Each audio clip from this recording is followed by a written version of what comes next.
Hello friend, मैं हूं अभिषेक मौर्य और आप देख रहे हैं कॉग्निटिव लर्निंग क्लासेज। इस कॉग्निटिव लर्निंग क्लासेज में हम एक बायोलॉजी लेक्चर सीरीज को अभी कंटिन्यू किए हुए हैं। इसमें मैं आपको 12th क्लास एनसीईआरटी के अकॉर्डिंग जेनेटिक्स के टॉपिक पढ़ा रहा हूं। जो टॉपिक हमने अभी चूज किए थे, जो चैप्टर 1 था, जो इसमें चैप्टर हमने सेलेक्ट किया था वो था principle of inheritance and variation. उसमें हमने कुछ लेक्चर को ऑलरेडी कवर कर लिया है। आज उसके कंटिन्यूएशन में नेक्स्ट हम टॉपिक को देखेंगे। जो मैंने पिछला टॉपिक था उसमें आपको कुछ चीज़ें समझाई थी इस चैप्टर से रिलेटेड। अब हम उसके आगे चलते हैं। जैसे देखिए, अभी तक का जो डिस्कशन रहा है उसमें हमने क्या क्या चीज़ें सीखी हैं। जैसे आपको कुछ बेसिक टर्मिनोलॉजी में मैंने समझाया है कि एक ट्रू ब्रीडिंग फार्म क्या होता है, एक हाइब्रिड क्या होता है, ठीक है। इसके अलावा आपको समझाया जीन क्या होते हैं, एलील्स क्या होते हैं, जीन क्रोमोसोम का रिलेशन क्या होता है। कुछ हद तक ये चीज़ें हमने कवर की है, ठीक है। अब हम उसके आगे चलते हैं और कुछ टॉपिक आपको और कवर करवाते हैं आज जो है। जैसे देखिए,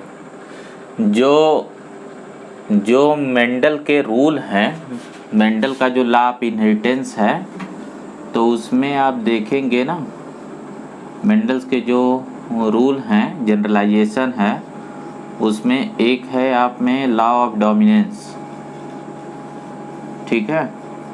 लॉ ऑफ डोमिनेंस एक तो ये पढ़ना है। दूसरा लॉ ऑफ सेग्रीगेशन,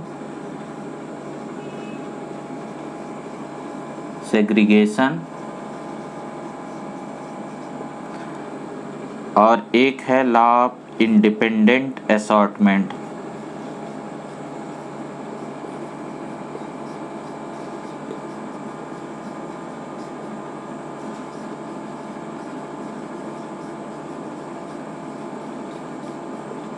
ठीक है। तो एक चीज़ आपको ये ध्यान रखना है कि आज जो हम टॉपिक पढ़ने जा रहे हैं उसमें टॉपिक का नेम है मोनोहाइब्रिड क्रॉस, ठीक है। मोनोहाइब्रिड क्रॉस, ठीक है। मेंडल ने दो तरीके के क्रॉस को एक्सप्लेन किया है बेसिकली। एक मोनोहाइब्रिड क्रॉस, एक बाई हाइब्रिड क्रॉस, जो आपके एग्जाम्पल में भी है।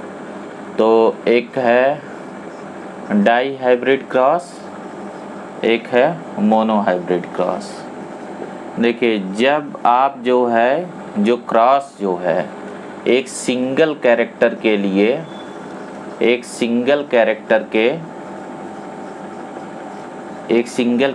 या जो ट्रेट्स के पेयर हैं उसके लिए अगर क्रॉस कराते हैं तो उसको मोनो हाइब्रिड बोलती हैं। जैसे कि फॉर एग्जांपल, अगर आपने क्रॉस इस तरीके से कराया है कि एक कैरेक्टर अगर हम ले लें स्टेम की हाइट, ठीक है, तो इसके ट्रेट क्या हैं। एक टॉलनेस का कैरेक्टर है इसमें और दूसरा है डॉर्फनेस का कैरेक्टर, ठीक है। इसको ही आप कैपिटल टी और स्मॉल टी इस तरीके से डेजिग्नेट करते हैं। ये जीनोटाइप है, ये फिनोटाइप, ठीक है।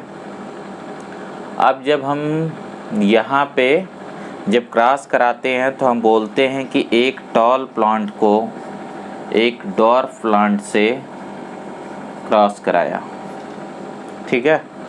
तो टॉल प्लांट को आप इस तरीके से शो करते हैं और डॉर्फ प्लांट को इस तरीके से स्मॉल में शो करते हैं। तो यहाँ आप एक कैरेक्टर स्टेम की हाइट को ले रहे हैं और उनके ट्रेट के बीच, जैसे इस केस में दोनों प्योर ब्रीडिंग है, उनके बीच क्रॉस करवा रहे हैं। और फर्दर आप देखेंगे कि इनहेरिटेंस क्या पैटर्न फॉलो करता है, इनहेरिटेंस में कोई रूल है या इनहेरिटेंस का क्या प्रिंसिपल है। इसीलिए तो चैप्टर का नेम है ना प्रिंसिपल ऑफ इनहेरिटेंस, कि जब ये फर्दर आप क्रॉस को कंप्लीट कराओगे तो इनहेरिटेंस का कैसा पैटर्न फॉलो होता है। तो ये है मोनोहाइब्रिड क्रॉस, मतलब जब एक सिंगल कैरेक्टर के इनहेरिटेंस को जानने के लिए हम क्रॉस करवाते हैं तो उसे बोलते हैं मोनोहाइब्रिड। इसमें जैसे टॉलनेस में ये मेल को रखते हैं, ये फीमेल को रखते हैं प्लांट को, इसका मतलब ये होता है सोर्स ऑफ गेमेट। जैसे मेल फीमेल की यहाँ बताने का मतलब है ना सोर्स ऑफ गेमेट, ठीक है।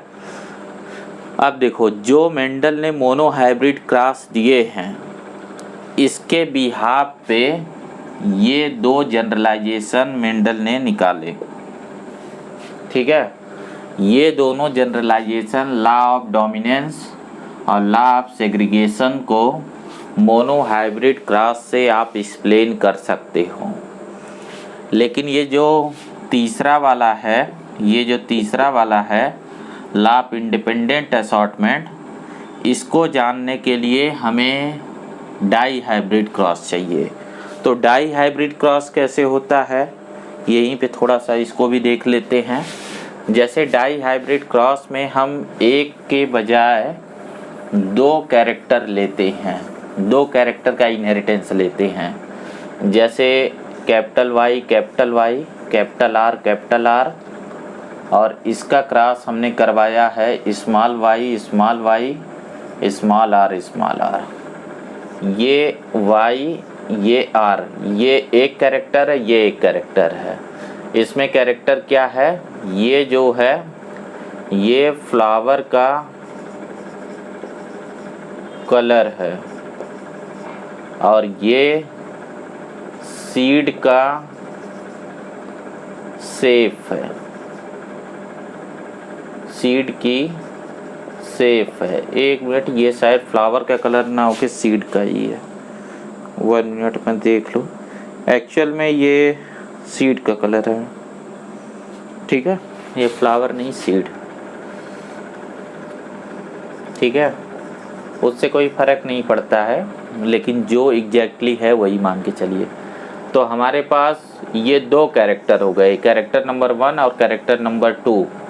इनका ये डोमिनेंट फार्म है, प्योर ब्रीडिंग फार्म है, और ये इनका काउंटर जो है ट्रेट है, जिसमें ये जो है येलो की जगह ये ग्रीन हो गया है, ठीक है। सीड का कलर ग्रीन हो गया है और ये रिंकल हो गया है, राउंड की जगह रिंकल्ड है, ठीक है।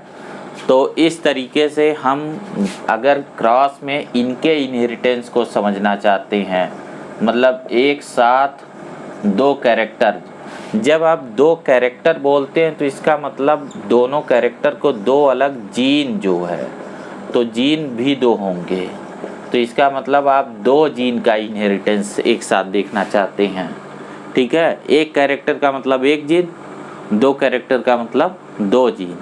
तो हम दो जीन का जो इनहेरिटेंस है उसको साथ साथ स्टडी करते हैं और उसके जो इन्फ्रेंसेस निकलते हैं वो हमें बताता है लॉ ऑफ इंडिपेंडेंट असॉर्टमेंट। तो आपको जो सिलेबस में दिया गया है, जैसे law of dominance, law of segregation, law of independent assortment, ठीक है। इसमें जो है जो आपका